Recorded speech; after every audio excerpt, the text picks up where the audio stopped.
जय हिंद। आज का चैप्टर है अपना भौगोलिक खोज। देखिए ये चैप्टर भी बहुत इंपॉर्टेंट है, 6 to 8 वालों के लिए खास तौर पे इंपॉर्टेंट है, क्योंकि मैंने देखा 6 to 8 2.0 जो है उसमें एग्जाम हुआ है, तो एक 6 क्वेश्चंस जो है लगभग इन्हीं चैप्टर से आए हैं। तो मैंने सोचा कि इसका वीडियो भी बना देती हूँ। वैसे भी जो भी मेरे चैनल पे वीडियो डले हैं वो सारे कहीं ना कहीं क्वेश्चन उनसे पूछे गए हैं, तभी मैंने उन टॉपिक की जो है वीडियो बनाई है। तो आप लोग एक बार वीडियो से जरूर गो थ्रू हो ले। इससे क्या होगा कि अगर नज़र से आपके गुजरा होगा कुछ चीज़ें, और वैसे भी मैं नोट कर देती हूँ कि ये चीज़ें आपको याद करनी है, तो वहाँ याद भी कर लिया कीजिए, जिससे आपको ज़रूर एग्जाम में फ़ायदा होगा। चलिए कोई नहीं, अगर आपको इस चैनल पे नए हैं तो चैनल से जुड़िए, सब्सक्राइब कीजिए, आपको ज़रूर फ़ायदा होगा। और अगर वीडियो पसंद आता है तो आप लोग लाइक भी किया करें, ठीक है, तभी तो हमें पता चलेगा ना। चलिए स्टार्ट करते हैं। आज का चैप्टर हो गया आपका इकाई 1 भौगोलिक खोज, ठीक है। अब जहाँ मैं नोट करूँगी वहाँ आप ज़रूर एक बार याद कर लीजिएगा, ठीक है। तो देखिए, विश्व इतिहास की युगांतकारी घटनाओं में समुद्री यात्राओं एवं भौगोलिक खोजों का महत्वपूर्ण स्थान रहा है। तो बिल्कुल समुद्री यात्राओं का और समुद्री मार्गों का जो है खोज नहीं हुआ होता तो आज जो हमारा भारत का इतिहास है वो कुछ और हुआ होता। क्योंकि 1498 में अगर हमारा पुर्तगाली जो है वास्को डी गामा हमारे भारत नहीं आया होता तो हमारे भारत के बारे में जो है बहुत से लोग नहीं जानते कि कितना समृद्ध है, सोने की चिड़िया कह जाने वाली भारत के बारे में नहीं जानते। तो इस तरह से जो है उपनिवेशवाद जो शिकार हुआ भारत उपनिवेशवाद का, तो वो नहीं हुआ रहता। उसके बाद भौगोलिक खोज अगर नहीं हुए रहते तो आज वैश्वीकरण या अंतर्राष्ट्रीय इंपोर्ट एक्सपोर्ट ये सब आप सुनते हैं तो वो वर्ड भी आप नहीं सुने होते। दूसरी चीज ये है कि देखिए जब भी ये खोज हुए हैं, जो भी भौगोलिक खोज है, तो ये सभी तरह से जो है प्रभावित करेगा, यानी कि सांस्कृतिक का भी करेगा। क्यों? क्योंकि सांस्कृतिक ये है कि कुछ संस्कृति में देखिए, कुछ कंट्रीज में जो होती हैं अच्छी बातें होती हैं, कुछ कुरीतियां भी होती हैं किसी किसी संस्कृति में। तो जब लोग एक दूसरे को देखते हैं तो उससे क्या होता है कि संस्कृति को लोग अपनाते हैं, अच्छी चीजों को, फिर कुरीतियां जो होती हैं धीरे धीरे विलुप्त होने लगता है। जैसे अंग्रेज आते हैं तो मानव बलि प्रथा को आप देखेंगे, खोंड जनजाति जो है अपनाया करते थे। जैसे कि आपका उसमें कौन थे, बिश्नोई चक्र बिश्नोई जो थे वो विरोध भी करते हैं कि नहीं, मानव बलि जो है मतलब हमारे लिए जो पारंपरिक प्रति जो है संस्कृति है उसको खराब नहीं कर सकते। तो अंग्रेजों को लगा कि नहीं, ये जो है आपका मानव बलि जो है एक कुरीति है, तो उसको भी विलुप्त किया गया। धीरे धीरे आज भी ये काम जो है चल रहा है। लोगों को, हम लोग एक दूसरे की कंट्री जो है, एक दूसरे कंट्री से जो है इंस्पायर होती है कि वहाँ कैसे प्रशासनिक सेवा को लागू किया जा रहा है, कैसे सिक्योरिटी को जो है फुलफिल की जा रही है, भ्रष्टाचार कैसे खत्म करना। तो ये सब चीजें क्या है, हमने सांस्कृतिक में देखी। दूसरी चीज ये राजनीतिक कैसे होता है। तो आज हमारा भारत का संविधान जो है भीमराव अम्बेडकर ने जो रचा है, बनाया है, तो उसमें क्या है कि बहुत से इतिहासकारों ने ये कहा था कि संविधान जो है उधार की देन है। या इसलिए कहा था क्योंकि जो अपने भीमराव अम्बेडकर ने है, जैसे मूल अधिकार हो गया, अमेरिका से उन्होंने उठा के डाला। उसके बाद आप देखेंगे बहुत सी चीजें, जैसे कनाडा से संघवाद को डाला। तो ऐसे क्या होता है कि बहुत से कंट्री से हमने संविधान में जो है चीजों को क्या किया, अडॉप्ट किया है। तो इसीलिए इतिहासकारों ने कहा कि उधार की बातें हैं। लेकिन भीमराव अंबेडकर ने इसके तर्क में ये कहा था कि नहीं, ये उधार की बातें नहीं है, हमने उसकी चीजों को देखा कि उस पे वो सफल है, तो उसी चीज को जो है हमने संविधान में हासिल किया है, अडॉप्ट किया है, सभी चीजों को हासिल नहीं किया है। तो ये सब चीजें भी क्या था, जैसे नीति निर्देशक तत्व तो आयरलैंड से लिया गया। क्यों लिया गया? क्योंकि उनको लगा कि ये चीज भी हमारे संविधान में होनी चाहिए। तो ये राजनीतिक प्रभाव हो जाएगा। आर्थिक हो जाएगा कि देखिए अगर भौगोलिक खोज नहीं हुए रहते तो आर्थिक वैश्वीकरण नहीं होता, तो हमारे जैसे क्रूड ऑयल जो है भारत में कम उत्पादित होता है, बिल्कुल नामात्रा की तरफ होता है। तो क्रूड ऑयल हम पूरी तरीके से क्या है, भारत दूसरे जो है देश पे डिपेंड रहते हैं, तो हमें आपूर्ति तो हो जाती है ना एटलीस्ट। तो इससे क्या हुआ, ये फायदा हुआ हमें। तो आर्थिक जो है आपका प्रभाव भी पड़ता है। मान लीजिए कि भारत में बहुत चावल हो रहा है, तो अगर हम भारत से चावल को एक्सपोर्ट करते हैं, जो यूज से बच जाता है उसको हम एक्सपोर्ट करेंगे, तो हमारा आर्थिक जो है समृद्धि होगी ना, आर्थिक रूप से हम समृद्ध होंगे। तो ये भी हमारे लिए क्या करता है, मायने रखता है। तो याद रखिएगा कि भौगोलिक खोज तीनों संस्कृति, राजनीतिक, सांस्कृतिक, राजनीतिक और आर्थिक, तीनों तरह से जो है प्रभाव पड़ाता है, इसलिए ये महत्वपूर्ण स्थान रखता है, ठीक है। अब देखते हैं आधुनिक युग के आरंभ होने में जिन घटनाओं का निर्णायक योगदान रहा, उनमें यह खोजें भी क्या है, शामिल है। इसकी पृष्ठभूमि उस वैज्ञानिक प्रगति और आर्थिक विकास, विशेषकर व्यापारिक परिवर्तनों के द्वारा रची गई, जो मध्य युग के अंतिम चरण में ही आरंभ हो गई थी। इस कार्य में यूरोप के देशों ने अग्रणी भूमिका निभाई और यही कारण था कि आधुनिक युग में यूरोप का वर्चस्व समस्त विश्व में स्थापित हो गया। यह बात और है कि भौगोलिक खोजों का प्रारंभ करने वाले देश स्पेन, पुर्तगाल इस प्रतिस्पर्धा में धीरे धीरे पिछड़ते चले गए। नए देश जैसे इंग्लैंड, हॉलैंड, फ्रांस, तत्पश्चात जर्मनी को भी इस दिशा में क्या है, आपका अधिक सफलता मिलती है। ठीक है, अब यहाँ पे एक चीज नोट करना चाहूंगी कि क्वेश्चन बना था कि भौगोलिक खोज प्रारंभ करने वाले देश कौन कौन से थे, तो इसमें ऑप्शन में दिया था स्पेन और पुर्तगाल। तो बिल्कुल यहाँ से आंसर आपको मिल गया कि स्पेन और पुर्तगाल जो थे भौगोलिक खोज का प्रारंभ करने वाले देश थे। अगर पूछा जाए कि भौगोलिक खोजों में जो है कौन सी जो है अग्रणी भूमिका निभाई है कौन सी देशों ने, तो यूरोपीय देशों ने जो है अग्रणी भूमिका निभाई है। ठीक है, तो ये दोनों जो है दोनों टर्म याद रखिएगा आप। हाँ, जहां नॉक करूं वहां जरूर आप याद रखिएगा। ठीक है, आगे देखते हैं। हम जानते हैं कि विश्व की प्रारंभिक सभ्यताओं के काल से ही व्यापार एवं वाणिज्य परस्पर संपर्क का कारण रहा है। यह व्यापार मुख्यतः एक निश्चित मार्ग के माध्यम से होता था। प्राचीन एवं मध्यकाल में भी यूरोप एवं एशिया के मध्य प्राय इन्हीं मार्गों का प्रयोग किया जाता था। ठीक है, परंतु विश्व के कई ऐसे क्षेत्र थे जिनमें जनजीवन तो विद्यमान था, यानी कि लोग रह तो रहे थे, लेकिन शेष विश्व से उनका कोई जुड़ाव नहीं था। ठीक है, जैसे अमेरिका, अफ्रीका, ऑस्ट्रेलिया और एशिया के अन्य हिस्से आदि। ठीक है, तो ये कौन कौन से देश थे, जैसे कि इनकी खोज बाद में होती है, जैसे अमेरिका, अफ्रीका, ऑस्ट्रेलिया तथा एशिया। ठीक है, यद्यपि 13वीं शताब्दी में भारत होकर चीन तक की यात्रा वीरों ने यूरोपियनों को दक्षिण पूर्व एशियाई समृद्ध का एहसास तो कराया था, परंतु इसका विशेष प्रभाव नहीं पड़ा। कालांतर में व्यापार स्तर पर हुए भौगोलिक खोजों तथा उससे प्राप्त उपलब्धियों ने यूरोप में आधुनिक युग का मार्ग प्रशस्त किया, यानी कि दिखाया। अब थोड़ा सा ये वाला चीज आपको याद रखना है, मतलब बिल्कुल रट्टा ही मार लेना है। जैसे कि पुर्तगाली यात्री था कौन, मार्को पोलो। उसने क्या, विजयनगर साम्राज्य की समृद्धि एवं चीन के शासक कुबलय खां के दरबार के वैभव का वर्णन किया है अपनी यात्रा वृत्तांत में। तो पहले तो ये बनता है कि मार्को पोलो जो था वो कौन था, तो एक पुर्तगाली यात्री था। उसने अपनी यात्रा वृत्तांत में जो है क्या लिखा है, तो विजयनगर के साम्राज्य की समृद्धि का उसने, यानी कि भारत के विजयनगर साम्राज्य 1336 हरियर बुक्का वाला जो साम्राज्य था, उसके बारे में जो है इन्होंने अपने यात्रा वृत्तांत में वर्णन किया है। तो ये क्वेश्चन बनता है। ठीक है, उसके बाद चीन के शासक कुबलय खां के दरबार के बारे में भी इन्होंने अपनी यात्रा वृत्तांत में वर्णन किया है। तो ये क्वेश्चन तो कई बार बन चुका है। ठीक है, आगे चलते हैं, देखते हैं। मध्यकालीन यूरोपीय इतिहास का हम यदि अध्ययन करेंगे तो पाएंगे कि यह काल सामंती प्रवृत्तियों का काल था। ठीक है, इस काल में ना तो व्यापार वाणिज्य गतिशील था और ना ही धर्म का स्वरूप उदार एवं मानवीय था। पृथ्वी के बारे में ज्ञान अत्यल्प था, यानी कि कम था, एवं अंधविश्वास से युक्त था। सीमित भौगोलिक ज्ञान के कारण सामुद्रिक व्यापार भी सीमित था। मध्य युगीन लोगों को विश्वास था। अब ये भी बन जाएगा कि मध्य युगीन लोगों को क्या विश्वास था। ठीक है, ऐसे भी क्वेश्चंस बन जाते हैं, ऑप्शन स्टेटमेंट में दे दिए जाएंगे। पृथ्वी कैसी है, चपटी है एवं समुद्र में अधिकतम दूरी पर तय जाने पर पृथ्वी के किनारे से गिरकर अनंत विलीन हो जाने का भय था। ठीक है, समुद्र यात्रा अत्यधिक कष्टपूर्ण एवं असाध्य थी। जहाज क्या होते थे, छोटे हुए करते थे और असुरक्षित होते थे तथा गति एवं सुरक्षा के लिए हवा पर निर्भर करते थे, यानी जिस तरफ दिशा में हवा बहेगी उसी दिशा में जो है नाव प्रवाह होगी। कंपास या कुतुबनीमा जैसे दिशा सूचक यंत्र का ज्ञान अभी भी नहीं हुआ था। अतः दिग्भ्रमित होकर समुद्र से भटक जाने का भी भय था। ठीक है, कि पता नहीं समुद्र में किस दिशा में जा रहे हैं, हम भ्रमित हो जाएंगे, भटक जाएंगे। समुद्री यात्रा के लिए राज्य की ओर से किसी प्रकार की सहायता नहीं दी जाती थी। अब समुद्री यात्रा कीजिएगा तो उसमें खर्चे वगैरह के लिए राज्य जो है कोई भी किसी भी तरह का अपना विशेष योगदान या सहायता आर्थिक रूप से नहीं करती थी। इस विषम परिस्थिति में नाविकों एवं व्यापारिकों द्वारा अटलांटिक अंध महासागर जैसे महासागर की यात्रा करना अत्यंत दुष्कर दुष्कर था, यानी कि कठिन था। अब यहाँ याद रखेंगे आप कि अटलांटिक को अंध महासागर कहा जाता है और वहीं अंध महाद्वीप पूछा जाए तो अफ्रीका को कहा जाता है। साथ में मानव जाति का पालना भी अफ्रीका को कहा जाता है। मानव सभ्यता का पालना देखिए कहीं कहीं लिखा रहता है यूरोप और कहीं कहीं लिखा मिलता है अफ्रीका। तो आप लोग बताएंगे कि मानव सभ्यता का पालना किसे कहा जाता है, एशिया को कहा जाता है क्या? ये जरूर आप लोग बताएंगे, ठीक है। आगे चलते हैं, देखते हैं भौगोलिक खोजों की पृष्ठभूमि क्या है, ठीक है।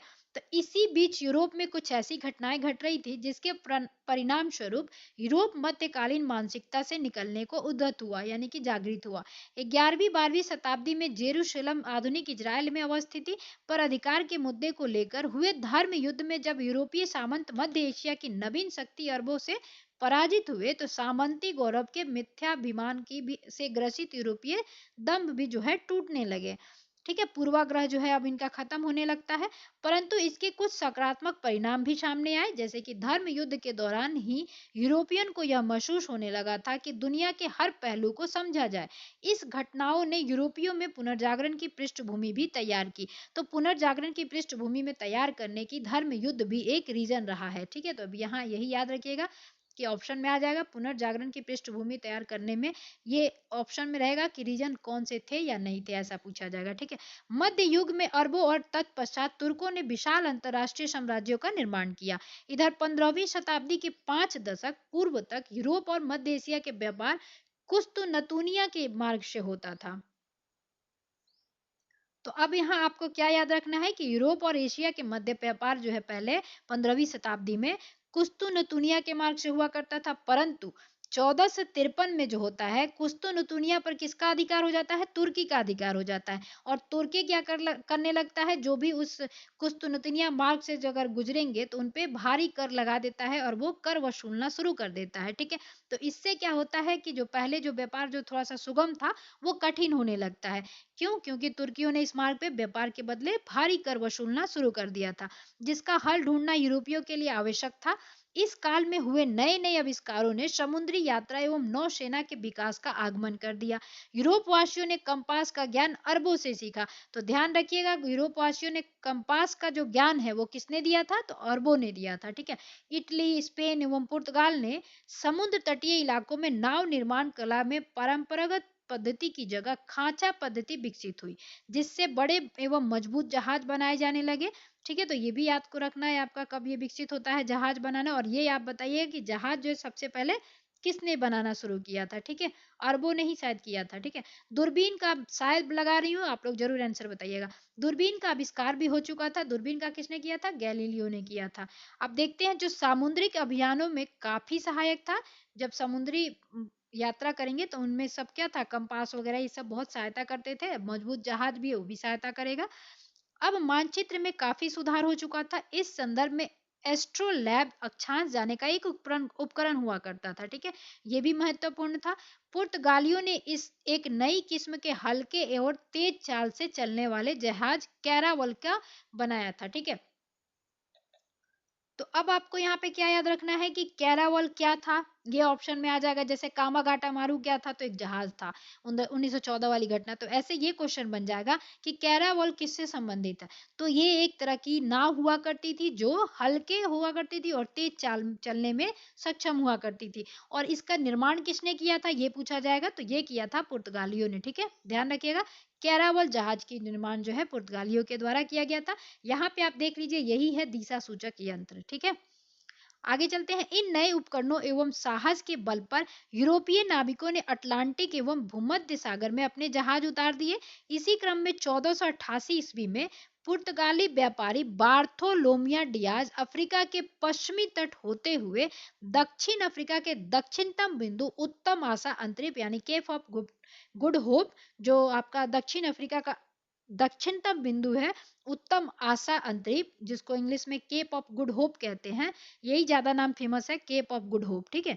तो याद रखिएगा उसको हिंदी में क्या कहते हैं, उत्तम आशा अंतरिप। अच्छा, भारत के प्रायद्वीपीय जो पार्ट है ना, इसको अंतरिप भी कहा जाता है, ध्यान रखिएगा, ठीक है। अब यहाँ अंतरिप वर्ड मिला है इसलिए मैंने यहाँ बता दिया, ठीक है। अब ये आपको समझ आ गया होगा कि कब ये बार्थोलोम्यू डियाज जो है अफ्रीका के पश्चिमी तट और दक्षिण अफ्रीका के दक्षिणतम बिंदु पे पहुंचता है, तो 1488 की बात है ये। उसके बाद दक्षिण अफ्रीका के दक्षिणतम बिंदु को क्या कहा जाता है, तो केप ऑफ गुड होप कहा जाता है। और ये बार्थोलोम्यू डियाज जो थे वो क्या थे, ये पुर्तगाली थे, ठीक है। अब देखिए क्या होता है, 1492 में क्रिस्टोफर कोलंबस द्वारा अमेरिका की खोज की जाती है। तो पूछा जाएगा अमेरिका की खोज किसने की थी, तो कोलंबस ने की थी। कब की थी, तो 1492 में की थी। यानी कि अमेरिका की खोज 1492 में कोलंबस के द्वारा किया गया था, ठीक है। आगे 1498 में एक पुर्तगाली था।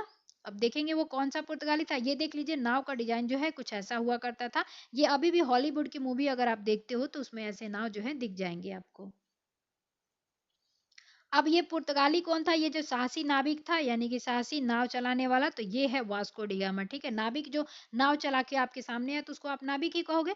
साहसी नाविक वास्को डी गामा उत्तम आशा अंतरिप होते हुए भारत के मालाबार तट केरल के कालीकट तक पहुंच गया था। तो अब यहाँ पे आपको ये चीज याद रखना है कि वास्को डी गामा जो है भारत किस तट पे पहुंचा था, तो मालाबार तट। कहाँ पहुंचा था, तो केरल। केरल के कहाँ पहुंचा था, तो केरल के कालीकट पहुंचा था, ठीक है। तीन चार तरह से ये क्वेश्चन बनते हैं। उसके बाद वहां का स्थानीय शासक कौन था, तो जमोरिन था केरल का, उस समय कालीकट केरल का। तो उसी ने जो है वास्को डी गामा का स्वागत किया था। तो ये क्वेश्चन बनता है कि वास्को डी गामा को किस शासक द्वारा जो है स्वागत किया गया था, तो जमोरिन के द्वारा किया गया था, ठीक है। उसके बाद क्या हुआ कि वास्को डी गामा की सफलता के पीछे कुछ नवीन संस्थानों का भी योगदान था। अब देखिए ये चीज आपको ज्यादातर ये मिलता है कि भारत की खोज किसने की थी, तो वास्को डी गामा ने की थी। लेकिन ये देखिए, ये भारत में एक व्यापारी थे अब्दुल मजीद। तो ध्यान रखिएगा ये कौन थे, भारत के व्यापारी थे। उनका नाम क्या था, तो इनका नाम था अब्दुल मजीद, ठीक है। उनकी भेंट जो है वास्को डी गामा से कहाँ पे हो गई थी, तो दक्षिण अफ्रीका में ही उन्होंने वास्को डी गामा से उनकी भेंट हो गई थी। तो उन्होंने थोड़ा सा भारत के बारे में बताया होगा, तो फिर क्या हुआ होगा कि जो अपना ये वास्को डी गामा है उसको रास्ता में सहयोग मिल गया था, ठीक है। तो इसी के सहयोग से उसे भारत आने का सीधा मार्ग मिल गया। तो अब पूछा जाए कि अब्दुल मजीद से वास्को डी गामा कहाँ मिला था, तो ये मिला था दक्षिण अफ्रीका में। और ये कहाँ, ये कौन थे अब्दुल मजीद, तो ये थे एक आपके क्या थे, भारतीय व्यापारी थे, तो दक्षिण अफ्रीका में रहा करते थे, ठीक है। उसके बाद इससे यूरोपियन के साहस में वृद्धि हुई। वास्को डोगामा द्वारा भारत में लाए गए वस्तुओं को 26 गुना मुनाफे पर यूरोपीय बाजार में बेचा गया। अब वास्को डिगामा क्या किया, कुछ वस्तुओं को भारत से ले गया, उसको देखा उसने यूरोप के बाजार में बेच के, तो 1 रुपए की चीज जो है उसने कितने रुपए में बेच दी, 6 रुपए में, सॉरी, 1 रुपए की चीज जो है उसने कितने रुपए में बेच दी, तो 26 रुपए में बेच दिया। तो सोचिए उसको कितना प्रॉफिट हुआ। तो उसने, उससे क्या होगा, लोग उत्साहित होंगे कि इस मार्केट में इसकी कमी है, तभी तो इसकी जो डिमांड है बहुत ज्यादा लेवल पे हो रही है। तो एक तरह से ये भी उत्साहित करेगा यूरोपीय बाजार के लोगों को, ठीक है। उसके बाद अमेरिका अर्थात नई दुनिया की खोज यूरोपन की एक नई उपलब्धि थी। अब क्या होता है कि 1492 में कोलंबस ने जो अमेरिका की खोज की थी, तो क्या हुआ था, इसके पहले लोग नहीं जानते थे। तो उन्होंने अमेरिका को जो है नई दुनिया का नाम दे दिया। किसने दिया, यूरोपियन ने दे दिया था, ठीक है। अब देखते हैं आगे। जिसे 1492 में क्या कोलंबस ने क्या खोज किया था अमेरिका का। यद्यपि कोलंबस ने अमेरिका को भारतीय उपमहाद्वीप का हिस्सा समझा था। अब जो कोलंबस है जब अमेरिका के तट पे पहुंचा, अमेरिका द्वीप पे पहुंचा, तो उसने सोचा कि ये भारत का ही एक उपमहाद्वीप है, यानी कि उसी का सब पार्ट है, ठीक है। तो उसने क्या किया, वहां के निवासियों को रेड इंडियन कह दिया, ठीक है। बाद में स्पेन के नाविक अमेरिगो वेसुपुच्ची, इनका नाम याद रखिएगा कि अमेरिगो ने जो है नई दुनिया को विस्तार से ढूंढा, यानी अमेरिका को जो है विस्तार से ढूंढा उन्होंने। और फिर उन्होंने कहा कि नहीं ये एक अपना द्वीप है, तो ठीक है। तो इन्होंने क्या कहा कि नहीं ये एक अपना द्वीप है, और इन्होंने महाद्वीप के इसके बारे में, अमेरिका के बारे में बताया अच्छे से। किसने बताया, तो अमेरिगो वेसपुच्ची ने बताया। और इन्हीं के नाम पे जो है 15 अमेरिका का नाम जो है पड़ता है। तो इनके नाम में अमेरिगो दिख रहा है ना, तो अमेरिका का नाम जो है इन्हीं के नाम पे पड़ा है। तो अब पूछा जाए कि अमेरिका का नाम किसके नाम पर पड़ा है, तो अमेरिगो वेस्पुच्ची के नाम से पड़ा है, ठीक है। उसके बाद ये देखेंगे, ये भी क्वेश्चन बनता है कि 1519 में मैगलन ने पूरी दुनिया का सभी समुद्र के रास्ते, मतलब सब पूरी दुनिया का चक्कर जहाज से लगाया था। यह धारणा पुष्ट हो गई कि सभी समुद्र एक दूसरे से जुड़े हुए हैं। तो मैगलन ने जो है, ये भी क्वेश्चन बनता है कि पूरी दुनिया का जहाज से चक्कर लगाने वाला कौन था, तो वो था मैगलन, ठीक है। और इसने कब किया था ये काम, तो 1519 के समय में किया था। और इसी ने ये जो धारणा थी उसकी पुष्टि कर दी, यानी कि संतुष्ट कर दिया, सेटिस्फाइड कर दिया कि सभी समुद्र जो है एक दूसरे से जुड़े हुए हैं। आगे कैप्टन कुक ने ऑस्ट्रेलिया की खोज की, साथ साथ न्यूजीलैंड के द्वीपों का भी पता लगाया।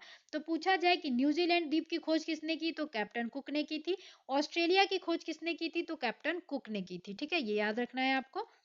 उसके बाद सर जॉन और सेबास्टिन कैबोट ने न्यू फाउंडलैंड के द्वीपों का पता लगाया।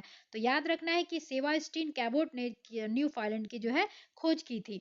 भौगोलिक खोजों को प्रोत्साहन देने के विभिन्न यूरोपीय देशों में के शासकों में महत्वपूर्ण भूमिका निभाई गई, जिससे पुर्तगाल के राजकुमार हेनरी द नेविगेटर तथा स्पेन की महारानी इसाबेला प्रमुख थी। तो अब याद रखिएगा आप लोग ये कि जो आपका भौगोलिक खोज हो रहा था ना, तो उस समय जो है पुर्तगाल के राजकुमार कौन थे, तो हेनरी द नेविगेटर थे। उसके बाद स्पेन की महारानी कौन थी, तो इसाबेला थी। ठीक है, इस प्रकार 16वीं शताब्दी के पूर्वार्ध तक लगभग समस्त दुनिया की जानकारी जो है यूरोप को हो चुकी थी। तो यूरोप ही जो खोज भौगोलिक खोज में जो है अग्रणी थे। ठीक है, तो 16वीं शताब्दी में लगभग सभी दुनिया की खोज जानकारी यूरोप वालों को हो गई थी। अब ये देख लीजिए, ये कोलंबस हैं जिन्होंने 1492 में अमेरिका की खोज की थी। ठीक है, नई दुनिया क्यों, क्योंकि अमेरिकी महाद्वीप के को यूरोपियों द्वारा नई दुनिया कहा गया था। तो अब क्वेश्चन पूछा जाए कि महाद्वीप अमेरिका महाद्वीप को नई दुनिया के नाम से किसने पुकारा था, तो पहली बार यूरोपियों ने पुकारा था। ठीक है, क्योंकि कोलंबस की यात्रा से पूर्व इसकी कोई जानकारी नहीं थी। तो जब तक कोलंबस 1492 तक वहां नहीं पहुंचे थे, तो इन लोग नहीं जानते थे, और अचानक इन्हें मिला तो इन्होंने कहा कि ये नई दुनिया है। ठीक है, अब ये जो इमेज है वर्ल्ड का यही दिया हुआ है। अब आगे जो हम देखते हैं कि भौगोलिक खोज जो हुआ तो उसका परिणाम क्या क्या निकला। तो जैसे देखेंगे भौगोलिक खोजों के परिणाम काफी दूरगामी और महत्वपूर्ण साबित हुए। इस घटना ने पहली बार लोगों को संसार के एक बृहद भूखंड से परिचित कराया और विश्व के देश एक दूसरे के संपर्क में आए। एशिया और यूरोप की विभिन्न सभ्यताओं का जो पहले से बिलग थी परस्पर संपर्क स्थापित हुआ। नए देशों की खोज के द्वारा न केवल नए उपनिवेशों के साथ व्यापार करने का प्रोत्साहन मिला, वरन उन्होंने वहां अपनी सभ्यता, संस्कृति, धर्म एवं साहित्य का भी प्रचार प्रसार करने का भी प्रयास किया। परंतु इसका नकारात्मक प्रभाव भी पड़ा, जैसे कि यूरोपीय उपनिवेशवाद के रूप में उभर कर सामने आया। अगर ये खोज नहीं हुई रहती तो उपनिवेशवाद वर्ड जो है ये सामने नहीं आया रहता। उपनिवेशवाद ये होता है कि जैसे मान लीजिए ये आपका घर है, आपने क्या किया, ये घर बनाया, कुछ दिन तक आपने अच्छे से चलाया, जो आपने घर बनाया है उसमें आपके रूल्स वगैरह सब चल रहे हैं, क्योंकि आपने पैसे खर्च किया, आप पैसा अभी भी खर्च कर रहे हैं। लेकिन कुछ दिन बाद क्या होता है, कोई बाहरी आदमी यहाँ पे एंटर करता है। वो प्यार से भी हो सकता है और ये जबरदस्ती भी हो सकता है। वो मतलब आप पे जबरदस्ती आपको धमका उमका के भी आपके घर में घुस सकता है, और ये हो सकता है कि आपसे अच्छा रिश्ता बना के भी धीरे धीरे वो घर में आपके घुस जाए। और धीरे धीरे क्या करता है, वो आपकी पावर ऑफ अटर्नी पर जो है धीरे से आपका साइन ले लेता है। ठीक है, तो अब पावर ऑफ अटर्नी जो है उस इंसान के हाथ में आ जाता है चोरी से। अब क्या करेगा, जो रूल ये बनाएगा बाहरी आदमी वही आपके घर में चलेगा, यानी घर आपका, पैसा आपका, सब कुछ आपका। लेकिन रूल कौन चला रहा है, प्रशासनिक रूल ये चला रहा है बाहरी आदमी। तो आप जो है इस बाहरी आदमी के उपनिवेशवाद कहलाएंगे। ठीक है,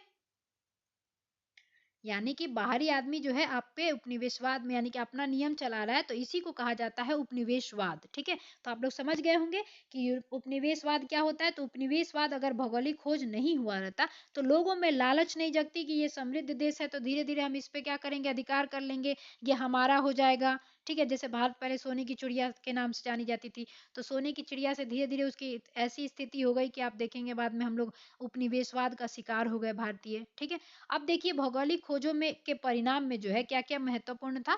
तो व्यापार वाणिज्य पर प्रभाव पड़ा, औपनिवेशिक साम्राज्य का विकास हुआ, वाणिज्यवाद का विकास हुआ, उसके बाद ईसाई धर्म एवं पश्चिमी सभ्यता का भी प्रचार प्रसार हुआ। ठीक है, दास व्यापार जो है उसका भी विकास होता है, भ्रांति का अंत एवं भौगोलिक ज्ञान की भी वृद्धि होती है। ठीक है, अच्छा, अपने भारत में दास व्यापार जो है उसको समाप्त किसने किया था, स्लीमैन ने किया था। ठीक है, बेंटिंग की सहायता से, मतलब बेंटिंग ने ही उसको पारित किया था। ठीक है, अगला है व्यापार व्यापार वाणिज्य पर प्रभाव, यानी कि जो ये प्रभाव था, अब इसको डिटेल से देखेंगे कि क्या कैसे प्रभाव किया था। तो देखते हैं, नए देशों की खोज एवं नए व्यापारिक संपर्कों ने यूरोपीय व्यापार वाणिज्य में क्रांतिकारी परिवर्तन लाए। उपनिवेशवाद के आर्थिक शोषण से यूरोपीय देश समृद्ध होने लगे। इस प्रगति ने यूरोपीय व्यापार को चरमोत्कर्ष पर पहुंचा दिया, यानी कि चरम सीमा पर पहुंचा दिया, यानी बढ़ा दिया। फलस्वरूप मुद्रा व्यवस्था का भी विकास होता है। हुंडी ऋण पत्र, याद रखिएगा पहले ना मुद्रा नहीं चलती थी, हुंडी ऋण पत्र ये सब चलते थे। तो हुंडी पूछा जाए क्या है तो आपने समझ लिया होगा कि हुंडी ऋण पत्र आदि व्यापारिक शाख का विकास हुआ। व्यापार अपने स्थानीय रूप से विकसित होकर वैश्विक रूप लेने लगा। ठीक है, नए देशों की खोज के पूर्व व्यापार मुख्य रूप से भूमध्य सागर और बाल्टिक सागर द्वारा किया जाता था। जो भी बाल्टिक सागर से लगे हुए कंट्री हैं उनको बाल्टिक कंट्री कहते हैं। तो पहले जो है व्यापार किससे होता था तो भूमध्य सागर और बाल्टिक सागर के तक ही सीमित था। परंतु अब इसका स्थान अटलांटिक, हिंद तथा आपका ये प्रशांत महासागर ने फलतः पेरिस, लंदन, एम्स्टर्डम, एंटवर्प आदि शहर विश्व व्यापारी के प्रमुख केंद्र बन गए। ठीक है, और क्या होता है, और यूरोपीय व्यापार पर इटली का एकाधिकार जाता रहा। तो ध्यान रखिएगा पहले जो है ना यूरोपीय व्यापार पर इटली का एकाधिकार हुआ करता था, मतलब एक ही आदमी का अधिकार हुआ करता था। इसके बदले स्पेन, पुर्तगाल, हॉलैंड, इंग्लैंड तथा फ्रांस का प्रभाव बढ़ गया।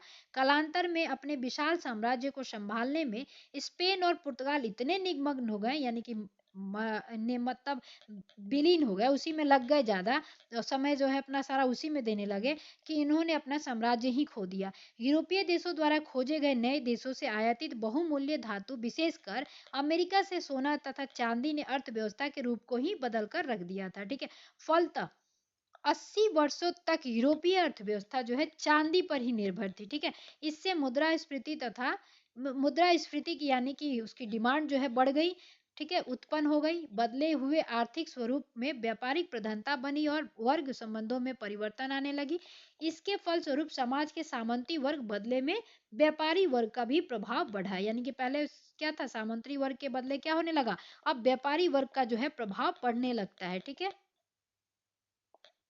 मुद्रास्फीति आप लोग समझ ही रहे होंगे, जब किसी भी चीज की मुद्रा जो है हाई लेवल पे, यानी 1 रुपए की चीज जो है 10 रुपए की हो जाती है, तो उसी को कहते हैं मुद्रास्फीति। दामों का बढ़ जाना उसको मुद्रास्फीति कहा जाता है। ठीक है, औपनिवेशिक साम्राज्यों का विकास क्या होता है तो उस पर प्रभाव देख लेते हैं। तो भौगोलिक खोजों के उपरांत उपनिवेशों की स्थापना के रूप में साम्राज्यवाद का भी विकास जारी रहा। यूरोपीय राष्ट्रों में तीव्र प्रतिस्पर्धा भी चलती रही। इसके फलस्वरूप व्यापार के माध्यम और स्वरूप में भी परिवर्तन आने लगा। व्यक्ति की जगह अब संगठित व्यापार कंपनियों ने व्यापार का संचालन आरंभ कर दिया। तो पहले सिंगल सिंगल लोग आते थे व्यापार करते थे, अब क्या हुआ कि सब कोई मिल के एक साथ जो है संगठित व्यापार करने की शुरू कर दिए थे, यानी कि संयुक्त रूप से। ध्यान रखिएगा भारत में संयुक्त रूप से व्यापार को विकसित करने वाला किसको श्रेय जाता है तो वो था डच। ठीक है, डच को जाता है ये संयुक्त व्यापार करने की प्रवृत्ति को डेवलप करने का क्या कहेंगे, डेवलप करने का श्रेय जाता है। ठीक है, उसके बाद देखिए क्या हुआ कि उन्होंने फिर अपना संचालन जो है व्यापार का संचालन आरंभ कर देते हैं। इसी उद्देश्य से विशेषाधिकार तथा अन्य सुविधाएं प्राप्त करने के लिए ये कंपनियां प्रयत्नशील हुई। England, Holland, Sweden, Denmark, France आदि देशों में ऐसी कंपनियां स्थापित होती हैं। इनमें से कुछ कंपनियां व्यापारी के द्वारा प्रायोजित थे और कुछ राज्य द्वारा। ठीक है, आगे अमेरिका, अफ्रीका, ऑस्ट्रेलिया तथा अन्य द्वीप समूहों में उपनिवेशवाद एवं बस्तियां बसाई गई। प्रारंभ में पुर्तगाल और स्पेन उपनिवेशवाद स्थापित करने में अग्रणी रहे थे, परंतु क्या होता है 16वीं सदी के अंत में तथा 17वीं सदी के प्रारंभ में फ्रांस भी इसमें क्या होता है उपनिवेशवाद स्थापित करने में शामिल हो जाता है। ठीक है, अब थोड़ा सा ये देख लीजिए कि भारत में यूरोपीय कंपनियों की स्थापना, तो पुर्तगालियों का आगमन 1498, अंग्रेजी ईस्ट इंडिया कंपनी का स्टैब्लिश जो होता है 1600 से स्टार्ट होके 1613 तक पहुंचेगा, जो स्थायी रूप से ये स्टैब्लिश करेंगे सूरत में। उसके बाद डच का जो है 1602, फ्रांसीसी कब 1664, उसके बाद आपका डेनिश का 1616 और स्वीडिश आपके 1731। ठीक है, तो ये सन भी याद रखिएगा आप।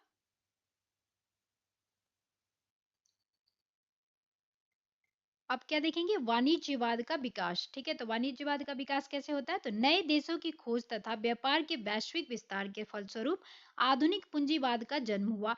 इस आर्थिक व्यवस्था में बुलियन की महत्ता बढ़ी। ठीक है, सोने की महत्ता ने यूरोपीय देशों का ध्यान इस ओर आकृष्ट किया तथा अंतरराष्ट्रीय स्तर पर सोने एवं चांदी की लूट हुई।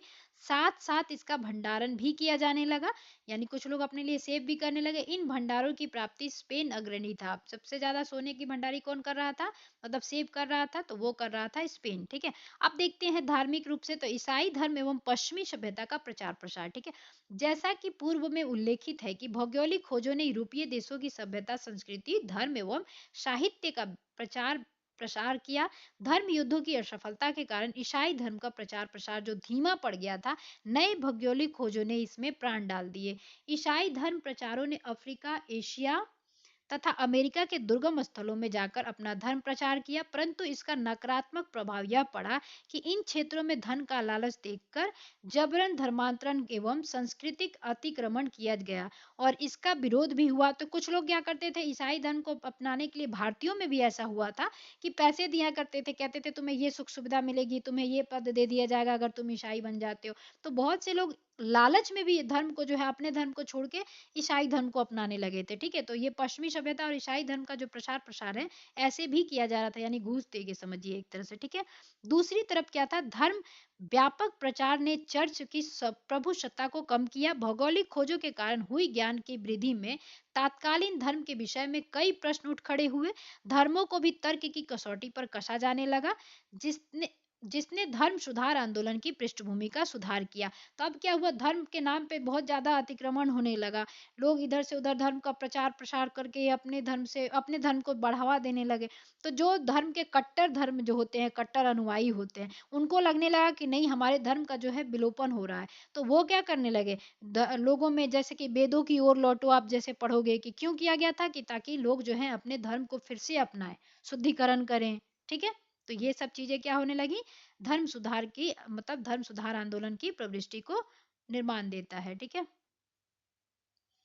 उसके बाद देखेंगे दास व्यापार का विकास कैसे होता है। तो भौगोलिक खोजों के परिणाम स्वरूप विकसित हुए व्यापार वाणिज्य में मानव श्रम की महत्ता ने दास व्यापार को प्रोत्साहित किया। ये होता था कि बेच दिया जाता था लोगों को, कि आपको इतने दिन के लिए जो है वहां जाके काम करना है। ठीक है, जैसे कि देखेंगे आप, अमेरिका, अफ्रीका तथा ऑस्ट्रेलिया के मूल निवासियों को पकड़कर उन्हें यूरोप के बाजारों में बेचा जाना शुरू हो गया। आरंभ में गुलामों का व्यापार व्यक्तिगत स्तर पर था, परंतु क्या हुआ, 16वीं शताब्दी के अंत में इसने बाकायदा व्यापार का रूप धारण कर लिया। इन गुलामों से जंगल को काटने, खेती करने, सड़कें बनाने, जहाजों में ईंधन झोंकने आदि कठिन कार्य करवाए जाते थे। पहले ईंधन में क्या, कोयला झोंका जाता था, तब जाके गाड़ियां भी चलती थी, ट्रेन वगैरह, तथा इन पर अमानवीय बर्बर अत्याचार भी किए जाते थे। इस प्रकार भौगोलिक खोजों का यह नकारात्मक परिणाम भी था। इसने तथाकथित सभ्य तथा एवं विकसित लोगों द्वारा अविकसित, भोला भाला एवं कमजोर लोगों का शोषण किया। ठीक है, जो लोग चालाक थे वो लोग क्या करते थे, भोले भाले लोगों को बेवकूफ बना के उनसे जो है उनका शोषण किया करते थे। अगला है भ्रांतियों का अंत क्या हुआ और भौगोलिक ज्ञान में वृद्धि क्या हुई, ये देख लेते हैं। तो भौगोलिक खोजों ने भौगोलिक ज्ञान के संदर्भ में व्याप्त भ्रांतियों को तोड़ने का कार्य किया। इससे चर्च द्वारा प्रसारित अवधारणाओं पर अंगुली उठने लगी। कालांतर में यह यूरोप में धर्म सुधार आंदोलन का कारण बना। नए गोलार्ध के आविष्कार से यूरोप की क्षुद्रता, यानी तुच्छ बात, दुनिया की महत्ता की अभूतपूर्व जानकारी ने भी मनुष्य को नए नए आविष्कारों के रास्ते पर खड़ा कर दिया।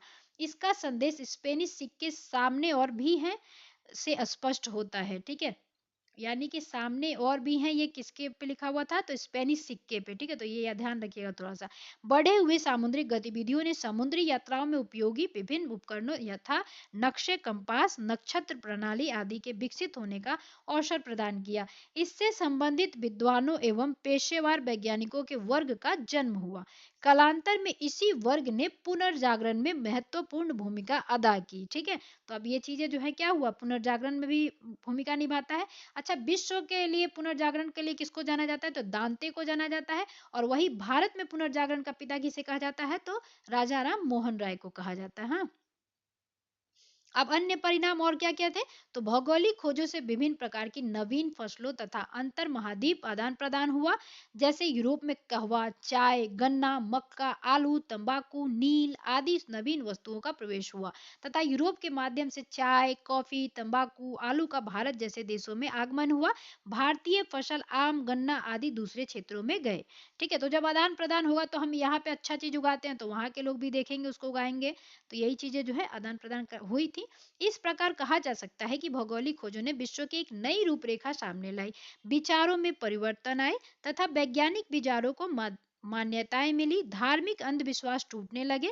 दूसरी तरफ नए क्षेत्रों के अन्वेषणों तथा नवीन मार्गों की खोज के फलस्वरूप पूंजीवाद, वाणिज्य और साम्राज्यवाद का विकास होता है। ठीक है, इसने दुनिया का यूरोपीयकरण कर दिया। ठीक है, अब ये देख लीजिए अन्य परिणाम में, एक लाइन में, दो लाइन में याद रखना हो तो, यूरोप विशेषकर इटली में नए नगरों का उद्भव होता है। फिर भूमध्य सागर के महत्व में वृद्धि हुई, पूंजीवाद, वाणिज्यवाद और साम्राज्यवाद का विकास होता है। नौसैनिक क्रियाकलापों में भी क्या हुई, वृद्धि होती है। ठीक है, तो चलिए ये चैप्टर जो है यही खत्म होता है, मिलते हैं अगले चैप्टर में। तब तक के लिए जय हिंद। अगर अच्छा लगा हो तो वीडियो को जरूर लाइक कीजिएगा।